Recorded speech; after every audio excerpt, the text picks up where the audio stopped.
Hello everyone, and welcome back to another Lorcana video, and we are at DLC Melbourne here.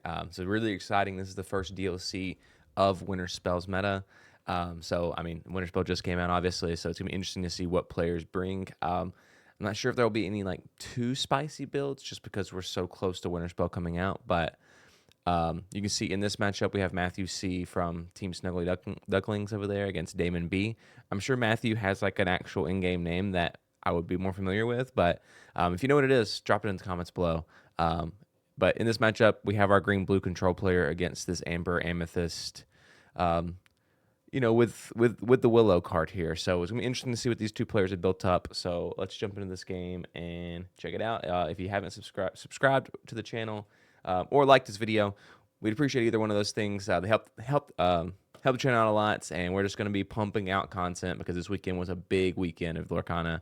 We have obviously our DLC we're watching here, but we also have a CCQ in Leicester over in the UK, which is also pretty exciting. So we'll be covering content from both of those.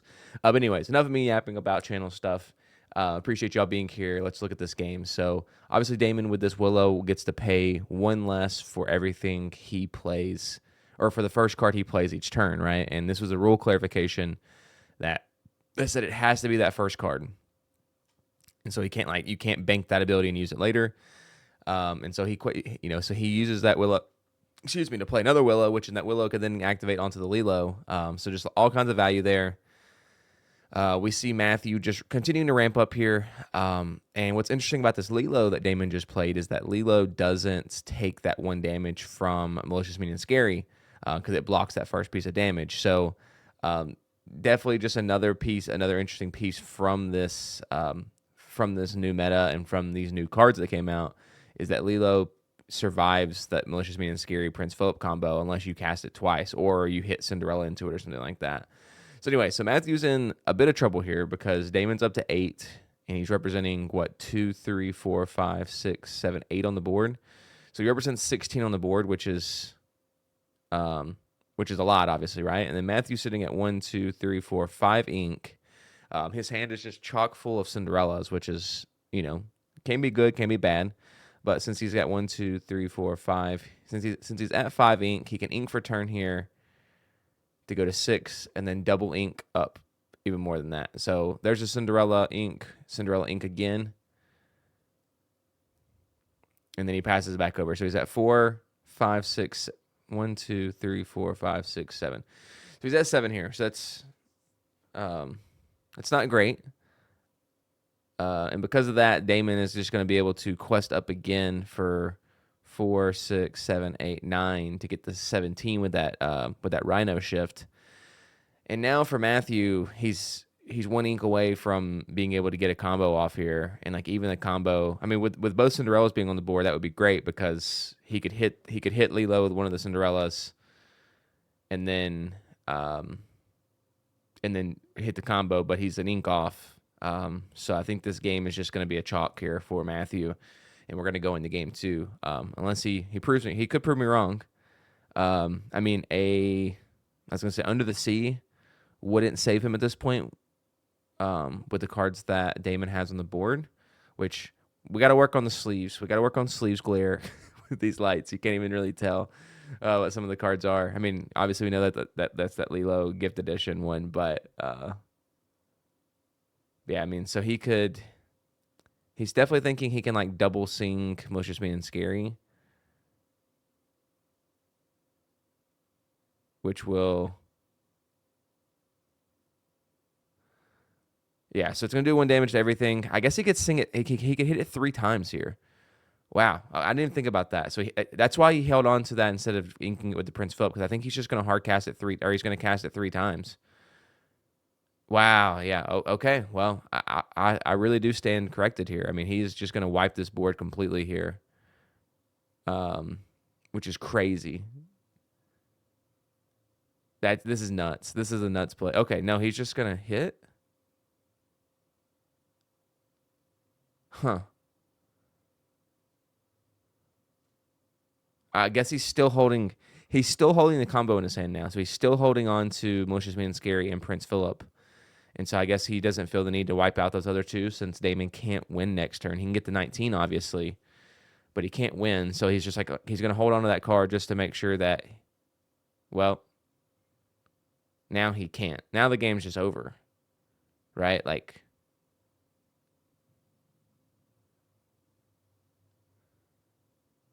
because he can hit Malicious Man Scary again, right? And knock out Doc. Yeah, he's just scooping. Okay, so that is game one there. So yeah, I think Matthew was definitely playing around that there to try to stay alive. But yeah, that's game one. We'll let the players shuffle up, and we'll pop back in whenever they're ready for game two. All right, so both players are shuffled up and are ready to go here.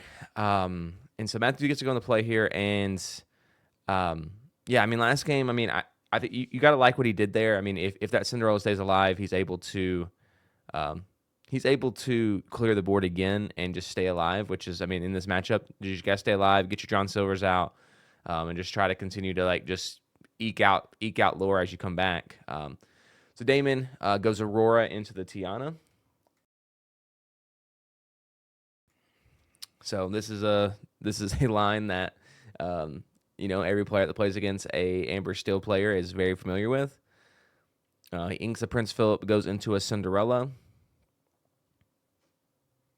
It looks like he's sitting on two Malicious Man Scaries and a and a John Silver. So he's going to get rid of one of those Malicious Man Scaries, which draws him into a sail, and then pass it back over. And that was with the Cinderella, obviously, right? So he's sitting on 5.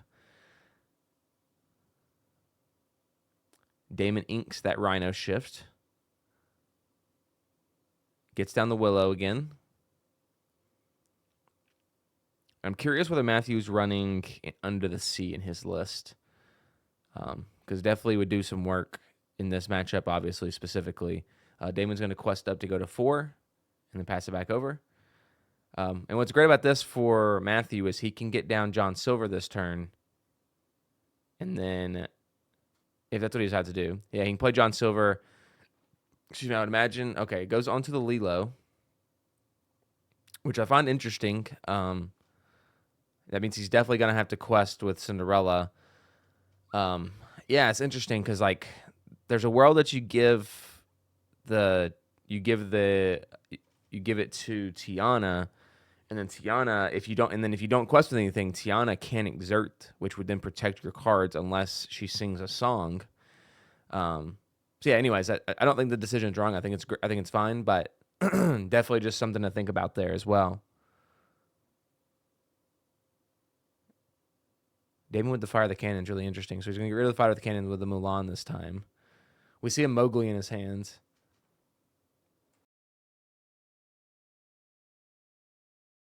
Which Mowgli's going to get some value here, right? It's either going to get the Malicious Man Scary or the Vision. Which, either, like, the Malicious Man Scary, he's already got rid of one of those. Okay, so he's going to fire the cannon at the Cinderella. And then we'll see the Mowgli get dropped here. Where's he going to sit on it? He's going to ink the Mowgli. Okay, into the dock. Okay, that's fine. Still got one ink to play with here. They would have drawn 2 cards, and then the Tiana and the Aurora quest, and Willow quest as well. Obviously, they're protected with the Tiana, and passes it back over to Matthew. So Matthew's going to start off the turn with a Vision. Okay, there's Malicious Man and Scary. We see a You're Welcome in there as well. So yeah, I mean, unfortunately for Matthew, is like he's done a good job of like weathering the early game storm by Damon in this game, but like the dock coming down is tough. So to me, it looks like he's running under the sea and he is fishing for it hard here. Okay, so he pays the Tiana tax with the John Silver and takes out the Tiana, and then we'll just pass. So bit of a slower turn there because you have to pay the Tiana tax, but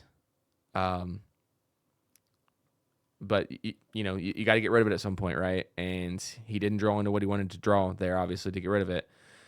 And so we're going to drop double Lilos there, which is tough. And, of course, I mean, a double Malicious Man Scary here just wipes his whole board out again. He only has one currently, but I guess it doesn't because the Lilo, will block that 1 damage. So, yeah, it's, again, in a rough spot here. John Silver comes down again onto the Lilo in the back, and then John Silver will take out the Willow, I think. Well, he's still trying to decide. Okay, decides to roll back here.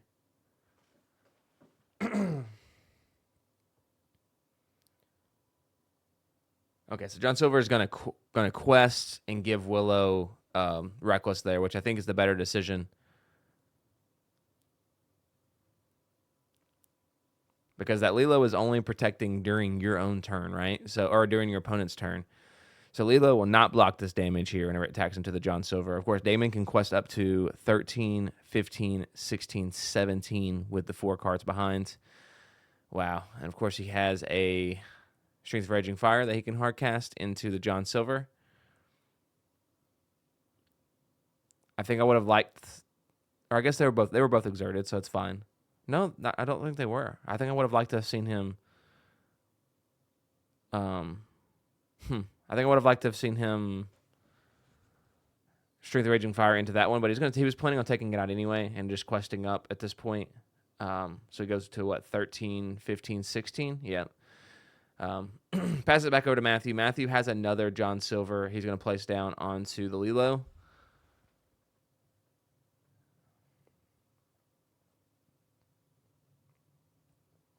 And he's not been able to ink much of this game.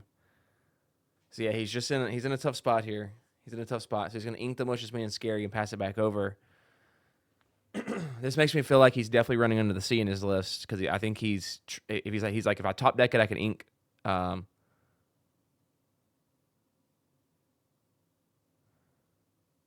If he top decks it, he can ink the Vision of the Future and play it. So he is going to play the Vision of the Future to look. Still doesn't find it. Again, assuming that's what he's looking for. I could be wrong. But yeah, he's still fishing with a develop as well. Plays it out. Gives the fist bump out. So Damon is going to take game 2 and take the series 2-0. And yeah, that was. It was a rough series there. Rough series for our green-blue player. Just never was able to get a handle on that game. And the Emerald Steel player was just able to continue to just like go wide and go wide and go wide. And yeah, no matter what deck you're playing, if they're able to chain docks together, it's very, very tough. So again, great game by Damon. Obviously played the cards he had and was able to put the pressure on the green-blue player and was able to take it home. But that's round 9 of DLC Melbourne. Obviously, day 2 is coming up right now. I think you can actually tune into it right now. So make sure you check it out on either JDZ Quest channel or Lorcana France channel. It's not on the official Lorcana channel, which is odd. But anyways, thank y'all for tuning in. Make sure you drop a subscribe and like on this video, and so you can see all the Lorcana content we have coming out soon. And we'll see you next time.